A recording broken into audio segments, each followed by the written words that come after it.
Ladies and gentlemen, good day and welcome to Marico Ltd Q4 FY’25 earnings conference call. We have with us the senior management of Marico, represented by Mr. Saugata Gupta, MD and CEO, and Mr. Pawan Agrawal, CFO. As a reminder, all participant lines will be in the listen-only mode, and there will be an opportunity for you to ask questions after the presentation concludes. Should you need assistance during the conference call, please signal an operator by pressing star, then 0 on your touchtone phone. Please note that this conference is being recorded. Before we get started, I would like to remind you that the Q&A session is only for institutional investors and analysts, and therefore, if there is anybody else who is not an institutional investor or analyst but would like to ask questions, please directly reach out to Marico's investor relations team. I now hand the conference over to Mr. Saugata Gupta for his opening comments. Thank you, and over to you, sir. Yeah, hi. Good evening to all those who have joined the call, and I hope all of you are doing well. With FY’25 having come to a close, I would like to begin by sharing a quick overview of the operating environment during the quarter gone by, after which I'll touch upon our performance and strategic objectives for the year ahead. During the quarter, consumer sentiment remained largely stable, supported by improving rural demand and mixed trends across mass and affluent urban segments.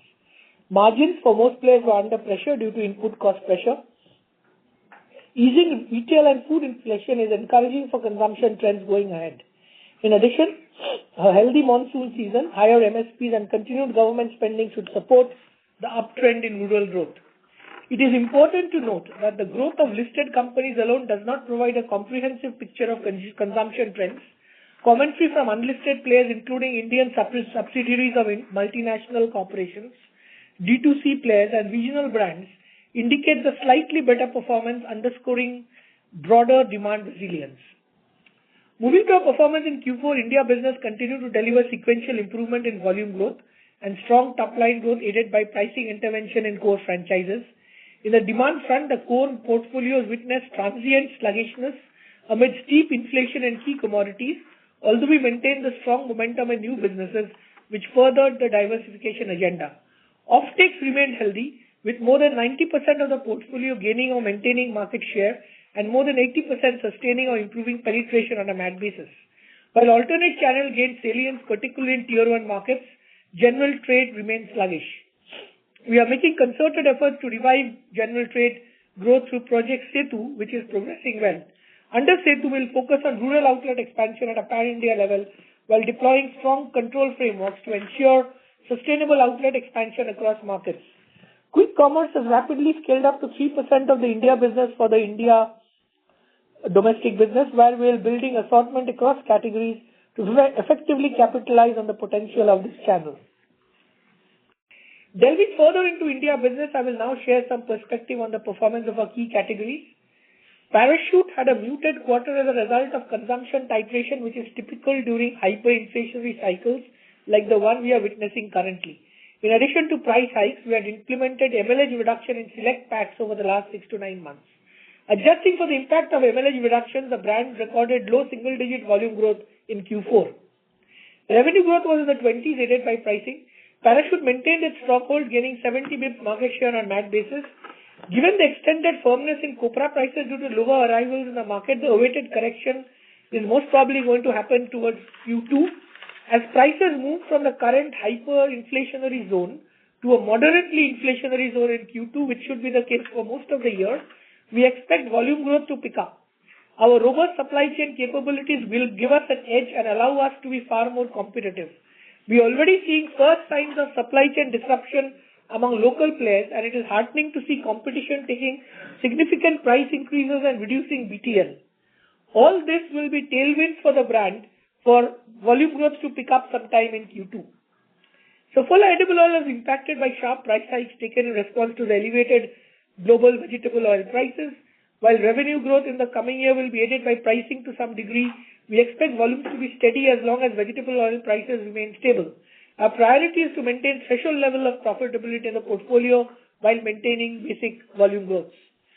Value-added hair oils continue to show sequential recovery after bottoming out in Q2 this year, led by healthy performance in the mid and premium segments of the portfolio. We'll continue to drive growth in this segment while undertaking focused interventions at the bottom of pyramid segment. The franchise has gained 120 bips in value market share. We are confident of sustaining this improving growth trajectory through next year, backed by continued innovation, ATL investment, and focused brand activation. This strategy of driving growth through mid and premium segments and holding the bottom of pyramid will help in driving margins with mix improvement as value growth continues to improve from quarter on quarter.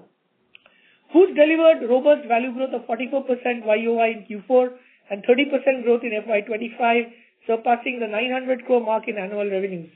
The oats franchise has grown double digits in FY'25.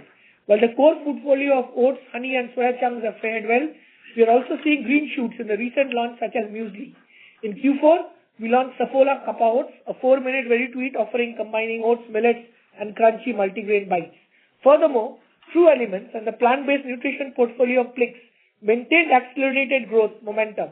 The foods portfolio has reached 5x of the FY'20 scale, and we expect 25% growth over the medium term to reach about 8x of F'20 scale while we continue to improve profitability in the category. Premium personal care sustained strong momentum during the quarter, led by digital-first portfolio. The digital-first portfolio exited FY'25 at a 750 crore ARR, much ahead of aspirations. We now expect this exit ARR to be 2.5x of FY'24 ARR in FY'27, up from the previous target of 2x. Beardo has scaled 4x in the FY'21, has reached near double-digit EBITDA margin. Just Herbs crossed 100 crore revenue mark in FY'25. Plix personal care portfolio has been gaining visible traction. Plix has delivered single-digit EBITDA margin this year. We continue to see marked improvement in profitability in the digital-first portfolio and maintain our aspirations to achieve double-digit EBITDA margins by FY'27. Moving to international business, we have sustained a double-digit constant currency growth momentum in Q4 and FY'25. Bangladesh posted double-digit growth in Q4 and FY'25 and has stood as a symbol of resilience amidst a challenging operating environment. MENA maintained its growth trajectory with both the Gulf region and Egypt faring well, including consistent share gains in competition and a robust performance in NPD and diversification. South Africa also maintained its consistent run. Vietnam had a relatively slower year with mid-single-digit growth due to sluggishness in some of the key categories. We expect recovery in the coming quarters. Our new country development and export market has also been scaling up well. To sum up, we have achieved most of our strategic objectives set at the start of the year. We have achieved double-digit consolidated revenue growth aspirations for FY'25. They were supported by improving volume growth trajectory in the India business and broad-based growth in overseas market. The diversification journey across markets has shown significant traction with profit improvement, and we have been resilient against unprecedented input cost inflation.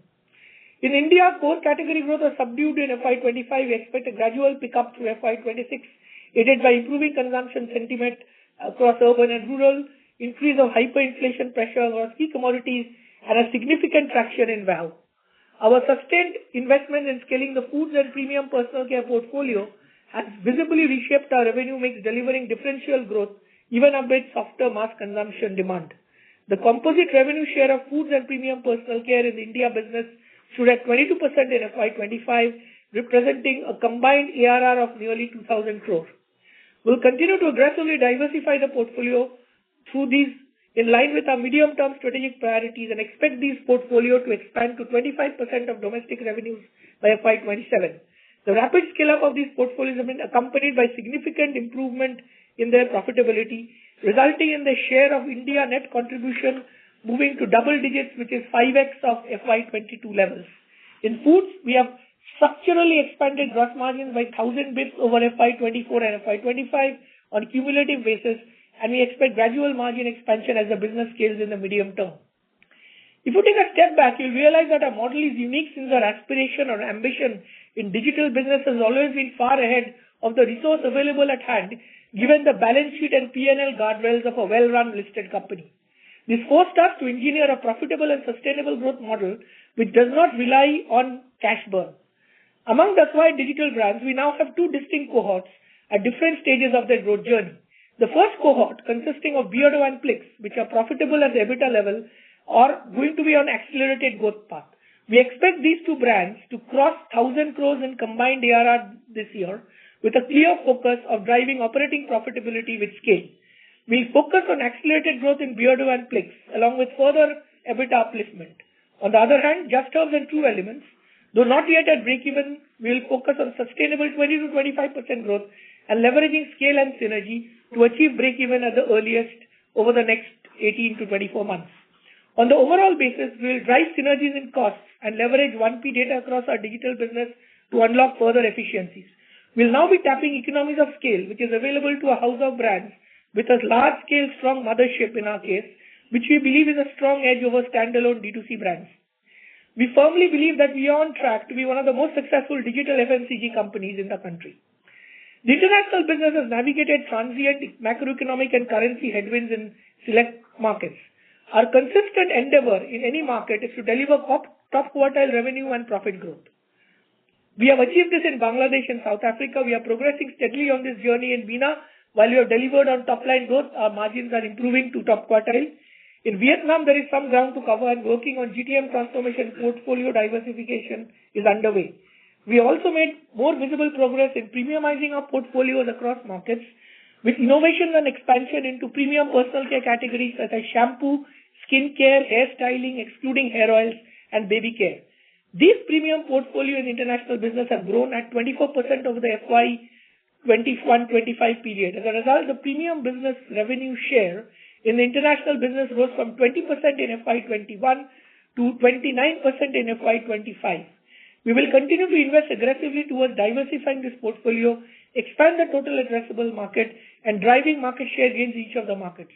We are confident of sustaining strong double-digit constant currency growth in international markets while gradually unlocking the margin upside from scale benefits of the medium term. The experience has given us confidence that we can also try some of these initiatives in the Indian market in the days to come. The consolidated operating margin of FY'25 ended just shy of 20%, and we have delivered a resilient bottom-line performance without any negative surprises despite input cost pressures being significantly higher than for the rest of the sector. We have also made aggressive investments in A&P throughout the year, staying true to our strategic intent of continually strengthening our core franchise and accelerating diversification. A&P spends were up 35% in Q4 and up 18% in full year FY'25. Now, if A&P had grown in line with our top line growth, our EBITDA would have moved full year to 9% and would have delivered a 20.3% EBITDA margin for the full year. Now, A&P sets you up for future growth, and therefore, as an organization, we have resisted the temptation to manage short-term margins by cutting A&P and sacrificing future growth. In this context, our leadership position in 90% of our portfolio, low price elasticity in our resource engine, and the master brand Parachute across markets is the strongest most. This has helped us to take 30% price increases in Parachute with the one which has been taken last week without any significant volume impact. In addition to the pricing power exercised by our master brand Parachute, the margin resilience reflects the leverage and air cover provided by the premiumization benefits from the high growth segments within India and international markets, which will further get accelerated by the VAHO growth expected this year, the culture of frugality, the strength of our institutionalized cost management framework, and the effectiveness of our advanced procurement and supply chain capabilities. Also, the profit dependence on Parachute will continue to be systematically further reduced as we drive growth and profitability in the high growth segments in the India and the international business, and the confidence of visible improvement in VAHO growth. Hence, we have the capacity to deliver top quartile growth and invest behind A&P without giving margin shocks. Moving into next year, we expect to sustain double-digit revenue growth and strive to deliver double-digit operating profit growth. We have scaled the 10,000 crore revenue milestone this year, and we are now gearing up with the intent and focus to chart the course to the next 10,000 crores to move to 20K. A key aspect that has been instrumental in our journey has been the mixed depth and longevity of our talent of our teams across all levels of the organization. Last but not the least, sustainability remains central to our strategy. A Sustainability 2.0 framework is delivering strong progress across all key focus areas and moving us towards our 2030 goals. We are confident that our commitment to creating shared value will drive long-term sustainable and differentiated growth. With that, I conclude my remarks. I would like to thank you once again for your support and belief in us. I firmly believe that we are at the beginning of a virtuous flywheel. I can assure you that me and my team are working tirelessly with utmost passion to realize the dream. Thank you. Should we begin with the question and answer session, sir? Happy to take questions. Thank you. Ladies and gentlemen, we will now begin the question and answer session. Anyone who wishes to ask a question may press star and one on their touchtone telephone. If you wish to remove yourself from the question queue, you may press star and two. Participants are requested to use handsets while asking a question. We'll take our first question from the line of Mihir Shah from Nomura. Please go ahead. Hi, sir. Thank you for taking my question and congrats on a great set of numbers. So firstly, on Copra has remained firm longer than expected. On gross margins, I hear you taken another price increase in Parachute leading to 30% pricing, and you're not seeing any volume backlash because of that. That's great news. But on gross margins, how should one think about that going forward? And when should one expect gross margins to start showing improvement or the pricing that you've taken to tide over the inflation, and we can start seeing gross margins to sequentially improve from here on? And for FY'26, any level of gross margin that you have in mind that you can share? So that's on question one. Okay, so as far as gross margin is concerned, of course, for the next one... Hello, am I audible? Yes, sir. Mihir, can you please mute your line? There's some disturbance on your line. Yeah. So as far as gross margins are concerned, given the fact that the copra prices have been higher than what we had anticipated, it will remain under pressure for the next 1 quarter for sure, and then we will see as to how the copra prices behave. And just to give you a sense on copra prices, typically copra has 18 to 24 month cycle, and this cycle has lasted longer. And the reason being the northeast rains were not great, leading to lower crop availability. But we are hoping that by end of quarter one, we should start witnessing some softening. While there could be some pressure on margin on account of that in the next 1 or 2 quarters, we expect margin pressure to ease out starting end of quarter 2. But having said that, I just want to allude to one point which also Saugata mentioned, that since we have pulled multiple levers of profitability over the last 1 or 2 years, like expansion of margin in foods, digital businesses, some of the fast-growing premium businesses, and also international business scale-up of the premium portfolio, our dependence on copra as a lever of profitability has come down and will keep going down over the next few years. Also, Saugata mentioned that, VAHO, we definitely expect a better improvement, a better performance in the next year. And if VAHO comes to the party of bottom of pyramid, that will also aid margins. So we are not overly worried about copra prices, but yes, for the next 1 quarter, margins will be under pressure. Hopefully from quarter 2 onwards, we can start seeing some improvement. Great, thanks for that, Pawan. Secondly, on foods has delivered a strong growth since past few years. Can one say the low-hanging fruits of placing new products and launches is behind, and growth probably can moderate a bit from these levels? I understand that the guidance that you've given indicates a 25% CAGR continuing. I just wanted to double check if that range can sustain, and any new subcategories that you were thinking of adding, or you'll probably tailor scaling the current portfolio up. So that's on foods. See, if you look at foods, I think there is a huge runway for growth. And the reason is that we have not even tapped the GT at all for food so far. I think most of our food has been OT, there has been an OT skew. I think we have also now significantly leveraging the growth of quick commerce.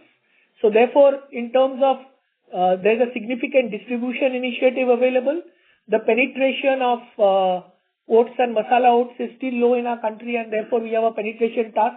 And as I said that, I'll give an example of honey. We have double-digit market share in organized trade. We have single-digit market share, low single-digit in GT, just because our distribution has not, we have not yet focused on our distribution as we were, as other initiatives which were there. One part of the Setu, which is the urban part of the Setu, is also about driving food and chemist and cosmetic outlets. So, and also, I think there is True Elements, and True Elements also, I believe there's a brand with a strong equity and huge potential. You will see expansion into some new categories which we are planning in True Elements also. So therefore, we are extremely confident and as I have that growth. And number two is, as I said, that while oats and masala oats, which is the core, continues to grow double digits, we have significant opportunity in muesli and some of the other categories and honey. Muesli, again, we have been so far restricted ourselves to OT. We are just about testing the waters in GT. But to give you a perspective, if we are available in all masala oats outlets which we distribute muesli, and muesli is available in the category, I mean, there is a 4x, 5x opportunity in muesli also. So we are not at all, I think one of the things we are doing in the last 2 years is to ensure that we get the profitability right. Now, I think we have to get the GT distribution right in foods. Got it. Thank you very much, Saugata. Wishing you all the very best. Thank you. We'll take our next question from the line of Avi from Macquarie. Please go ahead. Yeah, hi team. I just wanted to ask two questions. First, on the expectation that we have of driving or the aspiration of driving double-digit value growth in FY'26 in India. Could you share your thoughts on what have you built in from an oil price perspective, especially given the recent correction in palm?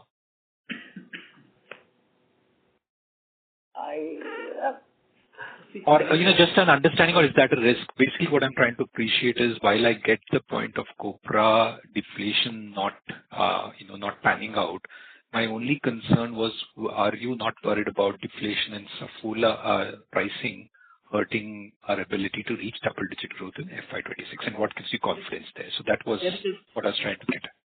It is built on three different cohorts. One is our core business, where we definitely expect, first of all, the volume growth trajectory itself to improve.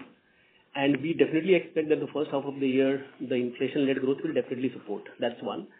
Second is foods, as we just mentioned, that we definitely expect foods to continue to grow at 25% plus. So that's the second build. And third is, of course, the digital-first businesses, which is growing at a much higher clip. So if you do the maths around these three, you will arrive at that double-digit top-line growth is fairly possible in FY'26. So just to add, I think we have delivered 7% volume growth. Full year we delivered 5%. We expect the volume growth next year to be, full year annualized to be more than 5%. And 7% now has become almost like a base case for us, 6 to 7. Got it. Okay, sir. Sir, the last bit on the margin front, while, I understand the input costs, etc., could you share how should we look at Setu and any quantum of benefit from that initiative? I think the Setu, I think the objective of Setu is to improve our quality of direct distribution. As you know that our total distribution to direct distribution ratio was higher, which means that our direct distribution was lower than some of the benchmark organizations. So the first impact of Setu will happen in terms of the quality of distribution in rural. It will help in range selling. It will also help in gaining market share and also drive some of the diversification agenda. Basically what happens is if it goes through wholesale, wholesale only takes the high velocity brand or the leader brand. When you do direct, you expect a better range selling. The second part of Setu, of course, is the urban part of Setu where we do food and chemist cosmetic, which is the second phase of Setu. But I think the first thing of Setu is to improve our quality of rural distribution. As you know, we don't sell sachet and nor we sell food. So our rural gross margin of our rural portfolio is fairly good. And therefore our break-evens are pretty, compared to if we had a very sachet or something other portfolio. Okay. So I think we will start seeing the results of Setu. Setu is doing decently well, and Setu impact will start happening this year. You will see the impact on volume growth. And one of the things we expect is Setu is going to aid VAHO growth. Okay, sir. So essentially the first level of improvement will be the volume growth trajectory, in particular in VAHO, and the second leg could possibly come from a range selling in urban India, which should happen over time. No, but also I think in some markets, Parachute rural share also could improve. Okay, sir. From current level 60. Okay, sir. Okay. That's all from my side. I'll take it. Thank you. We'll take our next question from the line of Harit Kapoor from Investec. Please go ahead. Yes, hi, good evening. I just had two questions. One was specifically on this quarter, foods growth at 44% has come off even a pretty good base. Actually, the base growth was also over 20%. So, this is the highest growth, quarter for us in the year for food. So just wanted to, get a sense of, anything incremental that we've seen in Q4, whether it's been a little higher on distribution or certain brands or in the portfolio which have done incrementally better, because this number is, higher than what we've seen in probably last 8-10 quarters. So just wanted to get your sense on that. No, it's a combination of three elements. One is our core foods, as we said, that has grown double digit in the full year. There is True Elements and there is Plix. So all the three are driving the growth. And as I said, that obviously 44% may be a number which is slightly higher than our aspiration for the full year.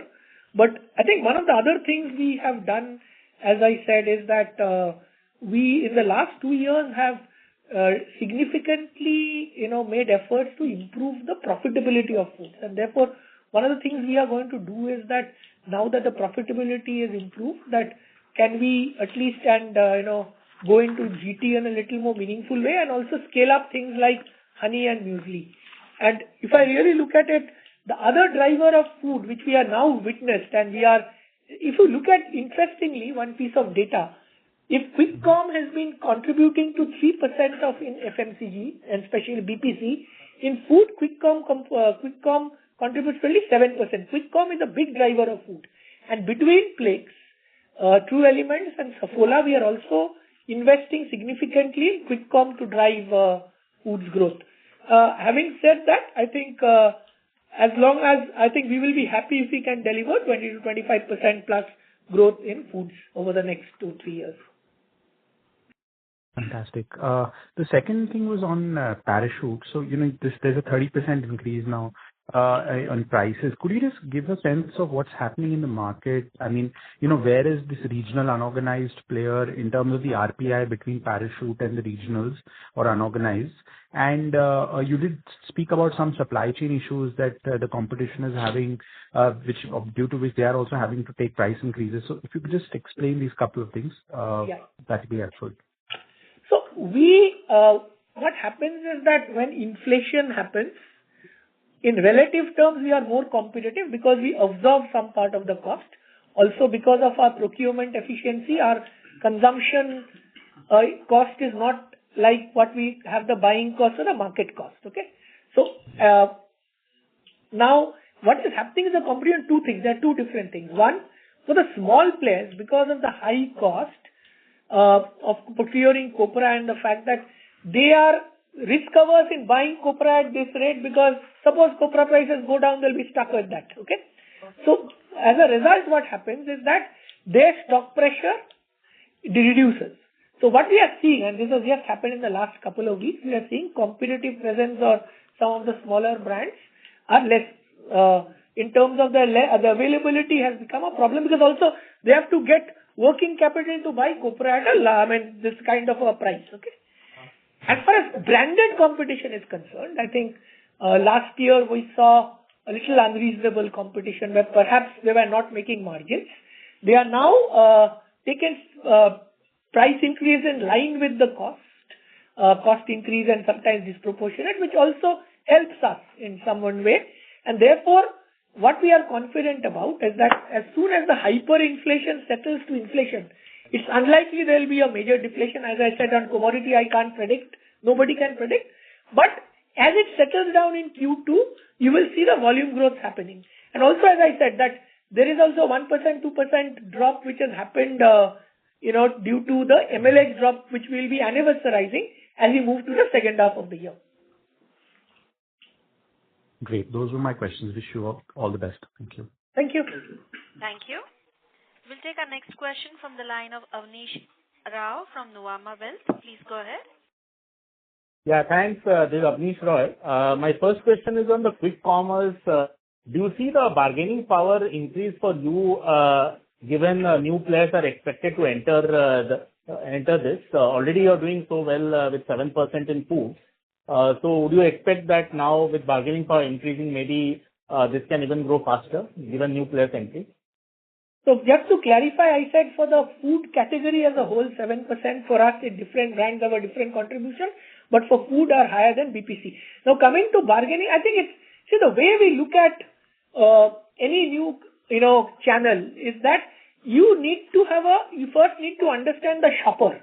So I believe the quick com shopper is different from the shopper in a marketplace, is different from a shopper in modern trade, and is different from a shopper in GT. For example, in quick com, we believe convenience plays a role. Impulse categories have a higher throughput in quick commerce.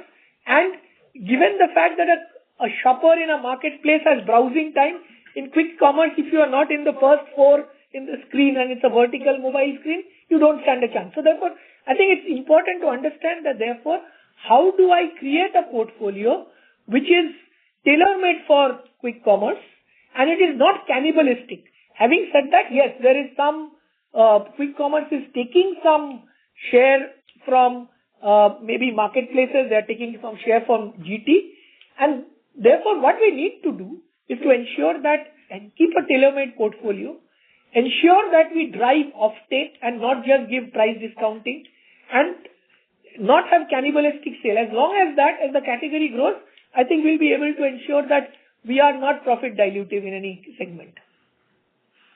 Sure. My second question is on the international business. Sales growth has been quite decent past few quarters. My specific question was if you could discuss volume growth in Bangladesh and MENA, how the trends have been, and how the mix has changed. You can compare versus last 1 year versus say 2 years back, so that a longer time frame can be taken. And would you be worried on the benign crude oil prices for the MENA growth from a 1 year perspective? Would that impact, or it's mostly now specific to company rather than the crude oil from a growth perspective in MENA region? Not really. I think crude oil is not actually. We are a challenger in MENA. We are growing. I think there is enough opportunity headroom for both market share gain and profitability as we scale up. A significant portion is volume growth because there's very little inflation in MENA, similar with Bangladesh. I think the one big change that has happened is, if you look at Bangladesh, 4-5 years ago, parachute coconut oil is 90%, it is now sub 60%. And it is, we have, as I mentioned in my opening remarks, the share of premium is now gained significant critical mass. And we are growing, whether it's in shampoo, baby, we have launched shower gel in Middle East, and we have launched body lotion in Middle East. And the other interesting thing was, we were not present at all in Egypt hair oils. In the last couple of years, we are gaining rapid market share. There's the headroom for growth. So this, according to me, is significant headroom for growth in MENA for both top line, market share and profitability. In Bangladesh, we have been resilient and the diversification agenda continues. So my last question will be on the A&P spends. So India's largest consumer company also has cut its margin profile from a next 2-3 quarters perspective because they feel that macro seems to be improving and they want to invest. So is that also a thought process, one of the thought process in Q4, because Q4 run rate is much faster than in terms of growth versus the full year. And if you could tell us if most of the increase in ad spend is towards digital and foods essentially in Q4? So I think, sometimes it's not fair to compare a particular quarter because there could be certain new launches. Having said that, I'll give you a perspective of full year. Full year, I think we have grown by, our A&P have grown by 18%. Yes, we have significantly invested behind the diversification agenda in the international business. Having said that, we are doing 2-3 things. We are converting also some BTL to ATL in core. We will continue to invest behind core also. And let me tell you one thing, sometimes you fall into what I call the SOV trap. SOV trap means that if competition doesn't spend, you think very good, I will also stop spending. As a category leader, it is our responsibility to drive category long term. We are here to grow the category long term. We are not going to sacrifice for the long term for some short term quarterly margins. We never believed in that. We have never done this. So therefore, we'll continue to invest behind the core. And A&P will be broadly in the same line which we have done now. And I think we are also taking significant efficiencies, as I said, that we will if I spend say, A&P at the same levels of, say, last year, this year, we are also doing a significant efficiency program on the A&P, as I talked about, which is cutting down on non-production spend, cutting down from BTL to ATL so that actually we continue to drive media. The other thing you must realize today, thanks to all the digital brands, our digital buying capability and digital scale of media buying is one of the largest in the industry, which is commensurate to the size of a larger FMCG player. So therefore, the digital media buying efficiency, thanks to Plix, True Elements, Beardo, and Just Herbs, is also grown manifold. So has the digital marketing capability. Now that gives significant efficiencies. And for the first time, what we are doing is we are buying, for example, digital media together. So the last quick follow-up on your digital first. It has done quite well, and you have been one of the early movers and early M&A you have done, and most of them have done well. From a FY'26 perspective, will it be more of stabilizing these four to a better profitability with a very good growth, or you think you need one more M&A, because we do see a lot of D2C startups available, and we are also seeing other listed companies also starting to do. You have been one of the early startups, but now we are seeing other companies. So if you could discuss from a FY'26 perspective, it's more of stabilizing the current four brands here. No, so as I alluded to during my opening commentary, we see two cohorts in the digital business. The first cohort consisting of Beardo and Plix. We expect the ARR to hit 1,000 crore plus as far as these two brands are concerned. They're already profitable. We don't need to do extra cash burn to do disproportionate growth. I think we'll accelerate the growth in these two brands. At the same time, get scale efficiencies and continue to improve EBITDA. As far as the other two brands are concerned, which is Just Herbs and True Elements, we will now grow maybe 20 to 25% on a sustainable basis, but accelerate the ensure the break-even period, so that in the 18 to 24 months we see some sight of a break-even. And therefore, overall, like if you look at the blend, we are well positioned over the next FY'27 to move the overall digital business EBITDA to double digit. Now, yes, there could be brands available, but we will continue to use the same model. We firmly believe that it is much better to take a majority stake, learn from the founders rather than doing 100%, because that gives us a far better way of integrating, and as we keep on integrating, our experience and capability keeps on increasing. That's all from my side. Thank you. Thank you.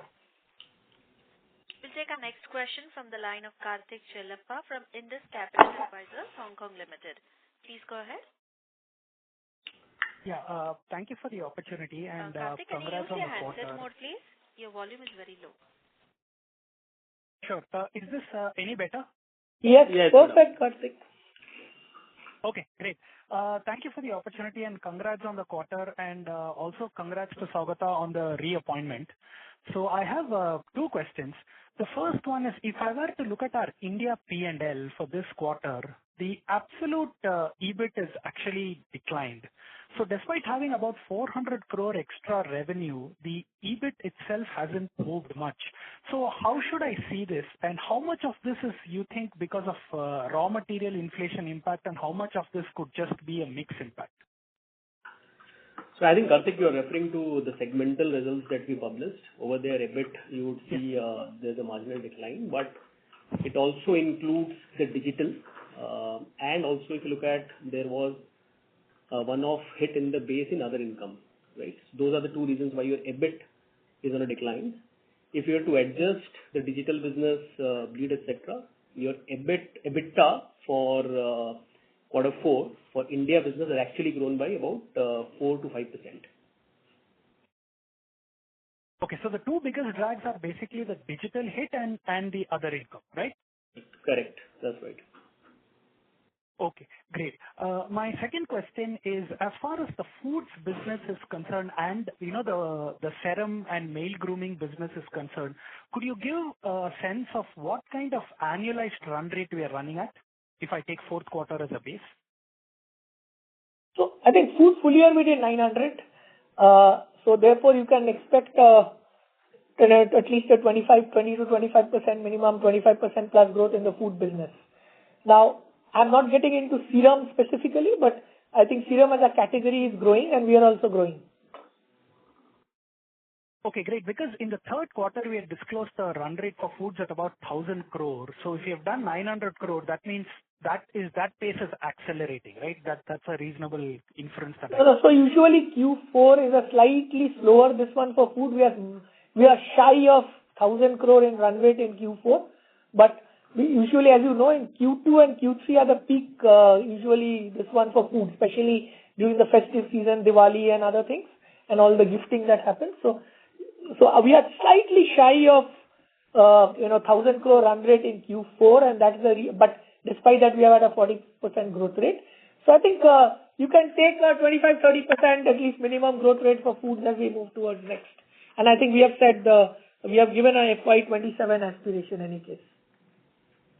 Excellent. Just one clarification: the 30% price increase cumulative you have taken in Parachute, that's over what period?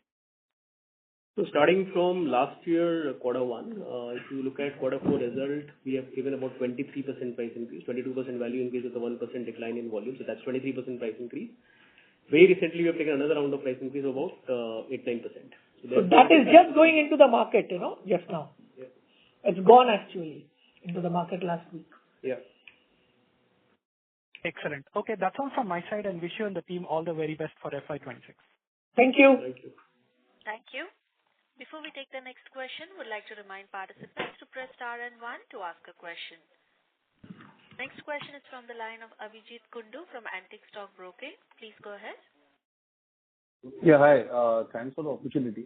Actually, you have very commendably shown about 13% growth in gross profit during the quarter, despite all the inflation and the price hikes we have taken. So, gross profit is something which is growth is something which is very important at this point in time. So my first question was on in Project Setu, you said that Wahoo would be one of the main beneficiaries. I also agree. But does Project Setu improve your presence in under-indexed geographies of Wahoo, or it would be both in under-indexed and the existing strong geographies, because you will get more depth as well. Yeah, that is the first question. Yeah, so let me give you a perspective. So if you look at historically, Parachute strong markets are basically the South and Maharashtra, and value-added hair oil markets are strong in the North.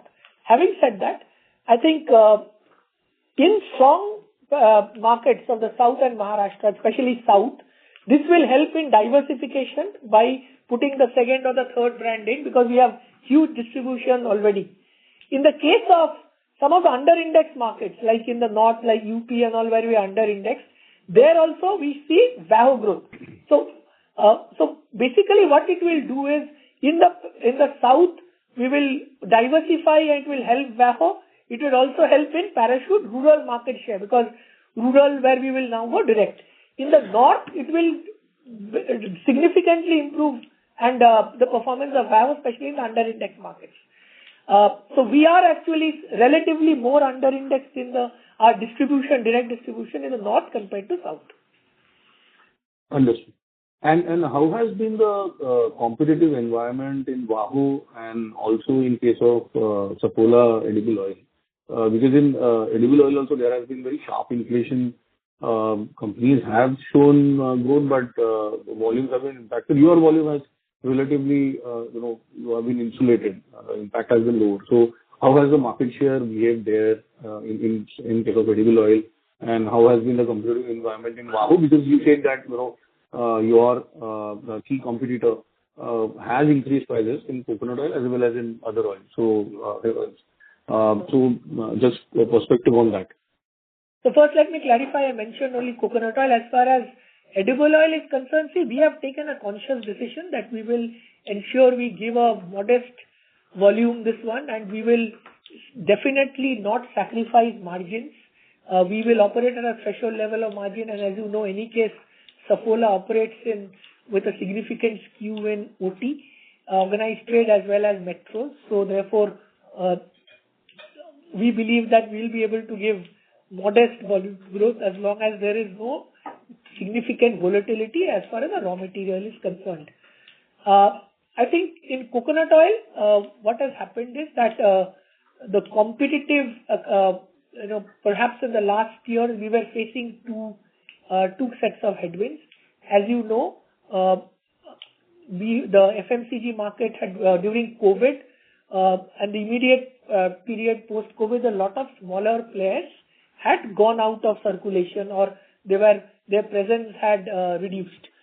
Sometime from 23-24 onwards, when inflation happened, a lot of the small players started getting into the market, and obviously 1 year we witnessed, maybe because of inflation, some of the our biggest source of growth in coconut oil is unbranded to branded, that slowed down, and in fact sometimes it went reversed.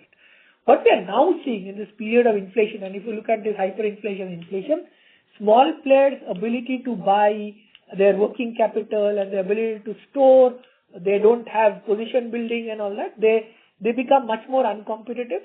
At the same time, we have seen a case of organized competition also taking significant price increases so that they don't make negative gross margin, which both of it will help us, and that's why we are confident that Parachute volumes will start coming back in a couple of quarters. And number two, as I said, in the second half of the year, the anniversarization on the MLH drop will also stop to a large extent. Okay. And how has been the competitive I just wanted to add something. I don't think any master brand, and that is our pricing power, we operate in a low price elasticity. I don't recall any master brand having the guts to take 30% price increase. Very good. And about the competitive environment in VAHO, any intensity has reduced or something like that has happened? Not really. But as I said, what we have taken a conscious call, which I alluded to in the last quarter also, there are two sets of things. One is the bottom of pyramid where there is a competitive intensity, there is far more trade-driven intensity in terms of, people moving from ATL to BTL, but there is premium and a mid. We are focusing on the mid and premium. We will continue to invest ATL. We are not, as I said, we are okay. I mean, it doesn't matter if our share of voice increases, because it is our job as a market leader to drive category growth.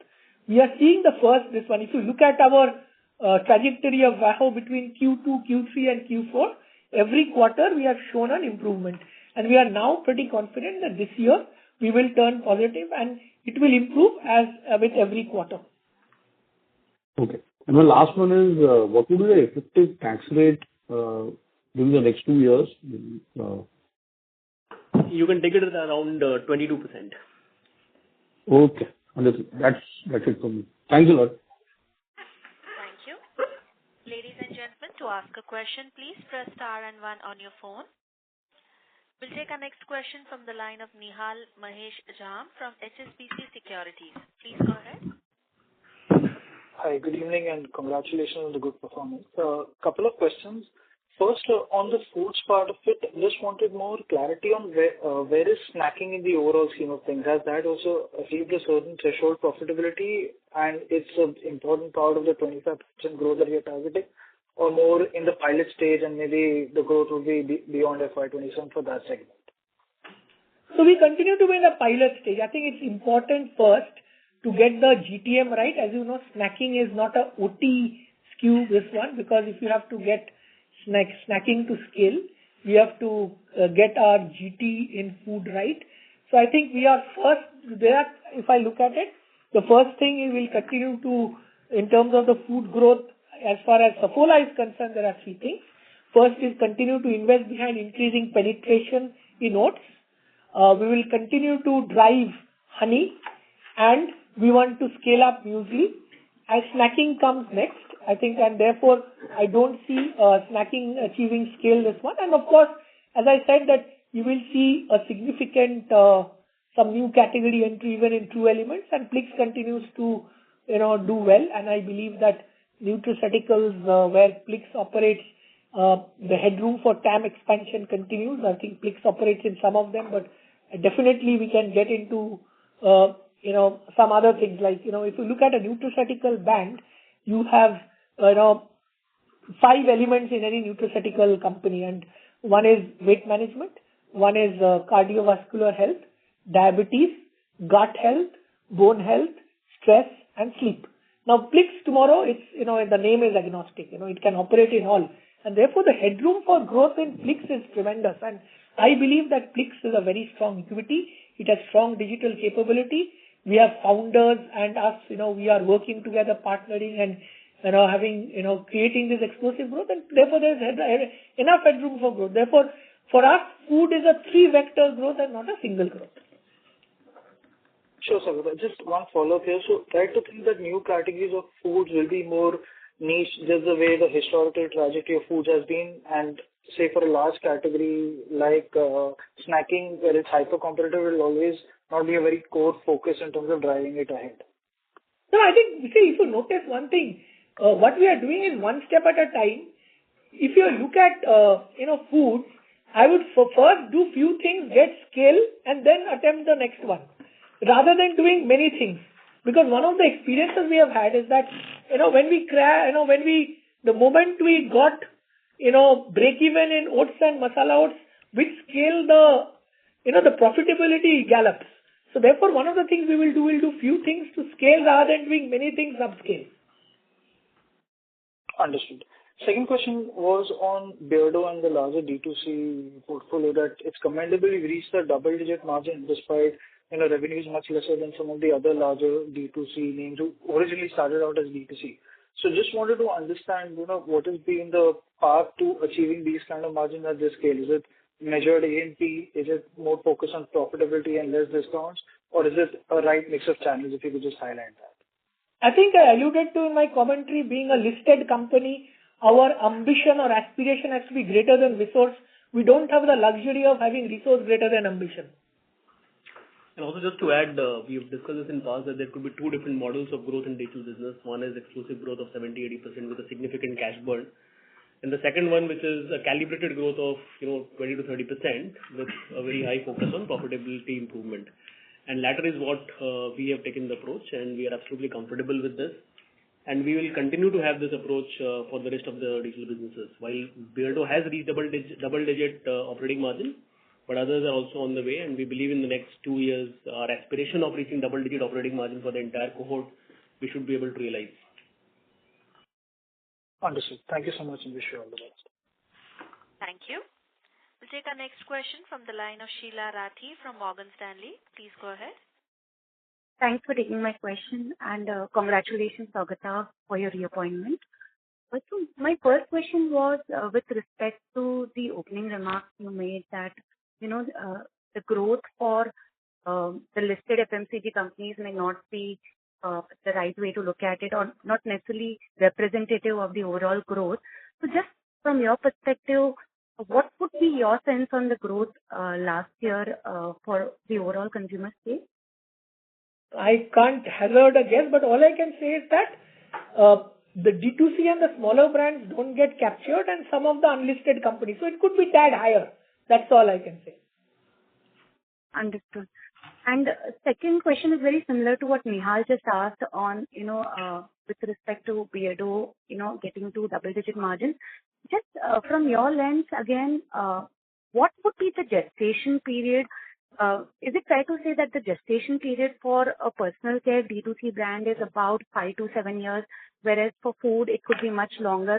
So what could be that number for food businesses when we are pursuing a similar, digital first kind of a strategy as well as, right GTM strategy rather?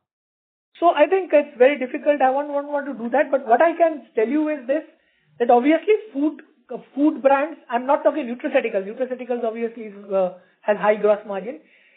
I don't think there is a profitable model for digital only food business in this country.